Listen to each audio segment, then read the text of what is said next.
কিছু মানুষের ব্যক্তিত্বকে আমার বড় ভালো লাগে। আমার পরিচিত এক ভদ্রমহিলাকে দেখি সকাল হলেই সুন্দর পোশাক পরে মর্নিং ওয়াকে যান, ফিরে এসে নিজের হারমোনিয়াম নিয়ে রেওয়াজে বসেন, তারপর নিজের 7 সিটার গাড়ি চালিয়ে বেরিয়ে যান ওর বিজনেসের কাজে। ভদ্রমহিলার বয়স প্রায় 60 ছুঁই ছুঁই, যদিও ফিটনেসে 25কে হার মানাবেন। সর্বদা অ্যাক্টিভ মহিলা। পাড়ার যে কোনো অনুষ্ঠানে উনি অংশগ্রহণ করেন। খুব মিশুকে মহিলা। সকলের মধ্যে থেকেও ভদ্রমহিলা নিজেকে বেশ রহস্যের মধ্যে ঘিরে রেখেছেন।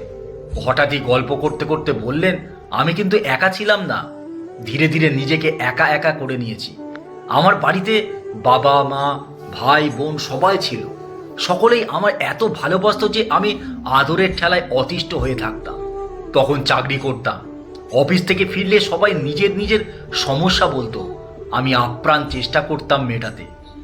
সবাই খুশি থাকতো। একদিন অসময়ে বাড়ি ঢুকে শুনতে পেলাম আমার নিজের মা ভাই বোনদের শেখাচ্ছে, ও ফিরলে আমি চা স্ন্যাক্সটা দেব, আর তোরা তখন গিয়ে টাকা জিনিস চেয়ে নিবি। ঢুকলেই চাইবি না, চা খেতে খেতে মুড ভালো থাকবে তখন চাইবি। বাবা অসন্তোষের সুরে বলছে, মাইনে তো কম পায় না, সব টাকাটাই তো আমার হাতে দেওয়া উচিত ছিল। মা বলল, কে জানে নিজের বিয়ের কথা ভাবছে কিনা। আমার বোন বেশ রাগত গলায় বলল, ওর একটা দায়িত্ব আছে আমাদের প্রতি, বিয়ে করে চলে যাবে মানে ইয়ার কি নাকি। বোন তখন কলেজে পড়ে, ভাই চাকরির চেষ্টা চালাচ্ছিল, বাবা ছোট একটা দোকান চালাতো। জানি না সেদিন আমার কি হলো, খুব একলা হতে ইচ্ছে হলো। পরিবারের ওই উষ্ণতাটা আর অনুভব করতে ইচ্ছা হচ্ছিল না। ট্রান্সফার নিয়ে চলে গেলাম অন্যত্র। বাড়িতে নির্দিষ্ট সময় টাকা পাঠিয়ে দিতাম, যাতে কারো কোনো সমস্যা না হয়। গত বছর রিটায়ার করেছি, নিজের বিজনেস খুলেছি একটা, ফ্ল্যাট গাড়ি সব কিনেছি, কিন্তু পরিবারে থাকতে আর মন চায়নি। জানো, আমরা হয়তো অনেকেই মানি না, কিন্তু বাবা মাও যে সন্তান নিঃস্বার্থভাবে করে, তাকে ইউজ করে নেয় আজীবন। ভাই বোন দুজনেই যখন প্রতিষ্ঠিত হয়েছিল তখনও কিছুই দিইনি বাড়িতে, আমি চালাই সবটুকু। আমি বললাম, বিয়ে করলেন না কেন? উনি হেসে বললেন, ওই যে বললাম, পারিবারিক উষ্ণতা পেতে আর ইচ্ছে করেনি। কত মানুষের মনে কত রকমের আঘাত লাগে বাইরে থেকে বোঝা যায় না। অমন মিশুকে গান বাজনায় মেতে থাকা মানুষের মনের কুঠুরিতে যে এমন অন্ধকার বাসা বেঁধে আছে বুঝতেও পারেনি।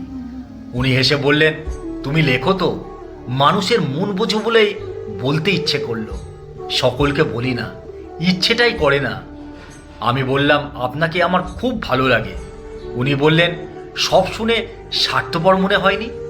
আমি বললাম, মনে হলো আপনি একটা ফুল গাছ, ফুল বিলিয়ে দিলেও ফুল উৎপাদনের ক্ষমতাটাকে নিজের জন্যই বাঁচিয়ে রেখেছেন, এটুকু আপনার একান্ত অহংকার। উনি আনমনে বললেন, হয়তো তাই। পরক্ষণেই বললেন, আচ্ছা, অবজ্ঞাও কি ধীরে ধীরে মানুষকে মেরে দিতে পারে?